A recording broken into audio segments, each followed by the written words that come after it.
لائے تشریف دنیا میں خیر الورا، حق و باطل ہوا آمنے سامنے۔ اور دینی مدارس ہمارے دین اسلام کے قلعے ہے، جب تک دینی مدارس ہے اسلام کی بقا ہے۔ مبارک میں ہم اپنا تعاون دیں، صدقات زکوٰۃ و خیرات دیں، اور اس نیت سے دیں کہ یہاں سے علماء پیدا ہو۔ صلی اللہ علیہ وسلم نے فرمایا ان العلماء ورثۃ الانبیاء، جو علماء ہے وہ انبیاء کے وارث ہے۔ کرتا ہوں اللہ رب العالمین تمام مسلمانوں کے لیے اس رمضان المبارک کو خیر و عافیت بنائے۔ السلام علیکم سامعین و ناظرین، ابھی میری موجودگی ہے ضلع رامبن کے تحصیل بانی حال کے علاقہ چملواس کے اندر، جہاں پہ ایک مدرسے کے پاس میں ابھی موجود ہوں، اور مدرسے کا نام دارالقرآن نکسی حال چملواس، اور یہاں پہ آپ طلباء بھی دیکھ سکتے ہیں جو یہاں پہ زیر تعلیم ہے۔ السلام علیکم مولانا صاحب۔ وعلیکم السلام ورحمۃ اللہ وبرکاتہ۔ تو آپ اس مدرسے کے بارے میں ہمیں بتائیے گا دیکھنے والوں کو کہ یہ کب قیام اس کا ہوا ہے، کتنے طلباء یہاں پہ زیر تعلیم ہیں؟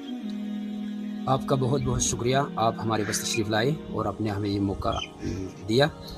آپ جانتے ہیں ضلع رامبن تحصیل بانی حال علاقائی چملواس میں یہ ایک دینی ادارہ ہے، مدرسہ عربیہ دارالقرآن نکسی حال چملواس۔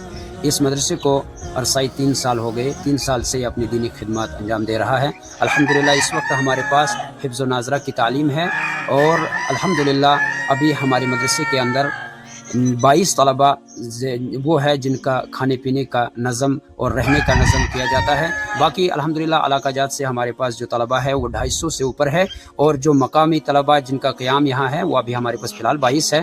اور یہ مدرسہ جو ہے یہ تمام عوام کے دعاؤں سے اور ان کے تعاون سے چلتا آ رہا ہے اور چلتا رہا ہے الحمدللہ۔ اور یہی ایک مہینہ ہے رمضان المبارک جب تمام حضرات دینی اداروں کو اپنے تعاون سے، مدد سے، زکوٰۃ صدقات سے نوازتے ہیں، اور مدرسے والے بھی 11 مہینے میں اپنی تعلیم میں مصروف ہوتے ہیں، اور اس ایک مہینے میں وہ آپ لوگوں کے پاس اور ان حضرات کے پاس جاتے ہیں چندے کے سلسلے میں۔ تو میں آپ حضرات کے وساطت سے تمام اہل اسلام کو مبارکباد دیتا ہوں رمضان المبارک کی، اور اس مبارک مہینے میں اپنے صدقات زکوٰۃ خیرات اور امداد کے ذریعے جہاں آپ اور اداروں کو یاد رکھیں گے، وہیں پہ آپ کا یہ چھوٹا سا دینی ادارہ مدرسہ عربیہ دارالقرآن ہے، اس کو بھی آپ اپنے دعاؤں میں بھی یاد رکھیں، اور اپنے صدقات زکوٰۃ و خیرات اور امداد کے ذریعے اس کا تعاون فرمائیں، تاکہ انشاءاللہ اس کے ذریعے سے ہم اس دین اسلام کی اشاعت کر سکیں اور ان طلباء کی کفالت کر سکیں۔ یہ مہمان رسول ہے، اور دینی مدارس ہمارے دین اسلام کے قلعے ہے، جب تک دینی مدارس ہے اسلام کی بقا ہے، اور یہ دینی مدارس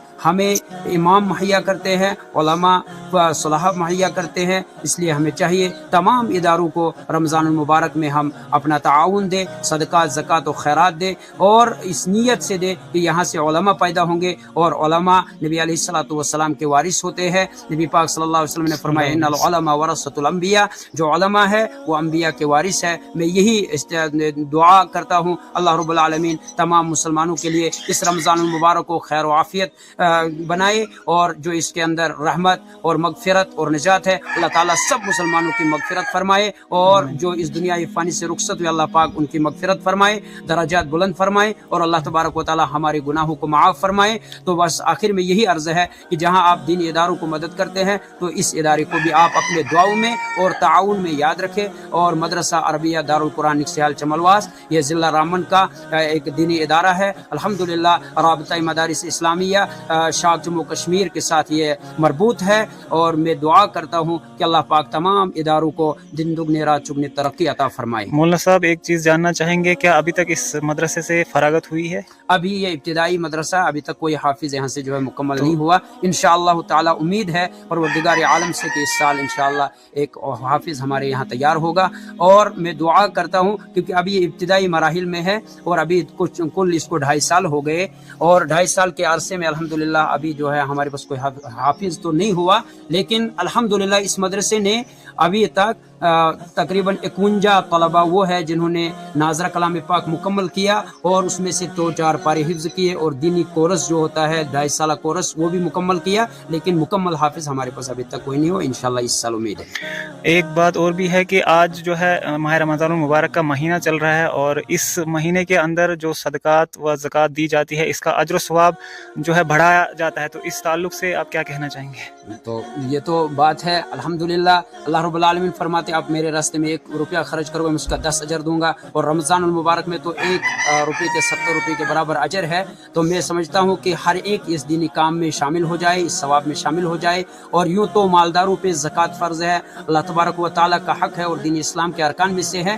تو میں یہی دعا کروں گا کہ اللہ پاک ہم سب کو اللہ اپنے راستے میں ہمیں خرچ کرنے کی توفیق عطا فرمائے. اور اللہ تبارک و تعالیٰ فرماتے ہیں, ایمان والوں کی صفت بیان فرمائے, الذین یؤمنون بالغیب ویقیمون الصلاۃ ومما رزقناہم ینفقون. یہ وہ لوگ ہیں جنہوں نے غیب پر ایمان لایا اور نماز قائم کی, اور جو کچھ میں نے ان کو مال دیا ہے اس میں سے میرے راستے میں خرچ کیا. تو پتہ چلا کہ ہمارے پاس جو مال و دولت ہے, جو اللہ پاک نے دی, یہ سب اللہ کا دیا ہوا ہے. تو اس میں سے کچھ حق اللہ تبارک و تعالیٰ نے مقرر فرمایا ہے جس کو ہم زکوٰۃ کہتے ہیں. تو مالداروں سے گزارش ہے کہ وہ زکوٰۃ نکالے, اور روزے داروں سے کہ وہ صدقہ فطر نکالے. اور وہ حضرات جو روزہ بالکل نہیں رکھ سکتے ہیں, بزرگ ہے یا ایسا بیمار ہے جسے ڈاکٹر یہ کہے کہ آپ روزہ نہیں رکھ سکتے رمضان میں اور غیر رمضان میں بھی نہیں رکھ سکتے, اس کے لیے فدیہ ہے کہ وہ اپنے روزے کا فدیہ دے, یعنی 1 مسکین کو 1 وقت کا کھانا, اس کے بعد کم سے کم 1 صدقہ فطر کا ہے.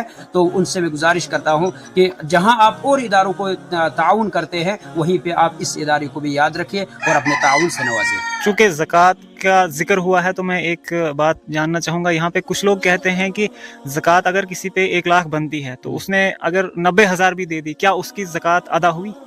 نماز, روزہ, زکوٰۃ, حج اور ایمان یہ وہ ارکان ہے جس پر اسلامی عمارت کا یہ جو ہے قائم ہے. اور اگر ان میں سے ایک کا بھی انکار کیا جائے تو اسلام مسلمان نہیں رہ سکتا ہے. زکوٰۃ جس طرح نماز ہے, اگر ہمیں نماز پڑھنی ہے تو نماز 5 نمازیں فرض ہے, اور کوئی انسان یہ کہے کہ میں 4 نماز پڑھوں, یا کوئی یہ کہے کہ ظہر پہ 4 رکعت ہے میں 3 ہی پڑھوں, تو وہ قابل قبول نہیں ہے. یا کوئی یہ کہے کہ میں 4 کے بدلے 5 پڑھوں تاکہ اجر زیادہ ملے, تو یہ قابل قبول نہیں ہے. جو حکم ہے وہی کرنا ہے. اور زکوٰۃ جو ہے, زکوٰۃ کا جو 1 لاکھ روپے میں 2,500 روپے بنتے ہیں, اور اگر کوئی 2,499 روپے دیتا ہے تو اس کی زکوٰۃ تب بھی ادا نہیں ہوتی ہے, کیونکہ 1 لاکھ کی 2,500 روپے زکوٰۃ بنتی ہے, 2.5% ہمیں دینا ہے. اسی طرح سونا چاندی ہے, اگر کسی کے پاس خالی سونا ہے تو پھر 7.5 تولے سونے پہ زکوٰۃ ہے, اس سے کم اگر ہے تو نہیں. اگر کسی کے پاس صرف سونا ہے, اگر کسی کے پاس چاندی اور سونا ہے تو پھر سونے کا اعتبار نہیں بلکہ چاندی کا اعتبار کیا جائے گا.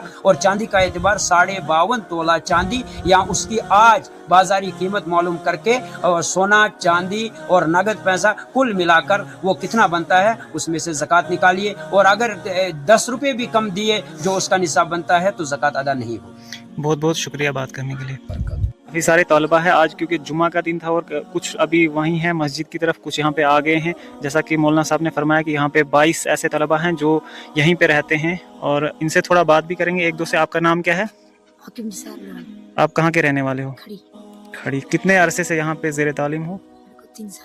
3 سال. ناظرہ مکمل ہو گیا؟ ابھی کیا کر رہے ہو؟ کتنے پارے ہو گئے؟ ماشاءاللہ. شروع سے کر رہے ہو آخر سے؟ آخر سے. کیا سناؤ گے آج ہمیں؟ اعوذ باللہ من الشیطان الرجیم, بسم اللہ الرحمن الرحیم.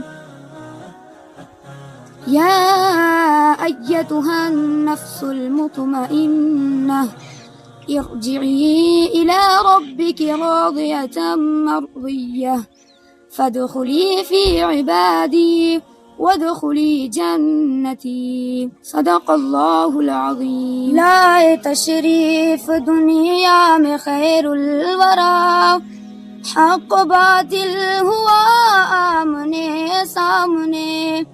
لائے تشریف دنیا میں خیر الورا, حق باطل ہوا آمنے سامنے. کفر اب شرم سے منہ چھپانے لگے, آئے جب مصطفیٰ آمنے سامنے. بھیگی بھیگی سے لگتی تھی اس کی ضیا, چاند جب تک رہا آمنے سامنے. ماشاءاللہ کافی خوبصورت.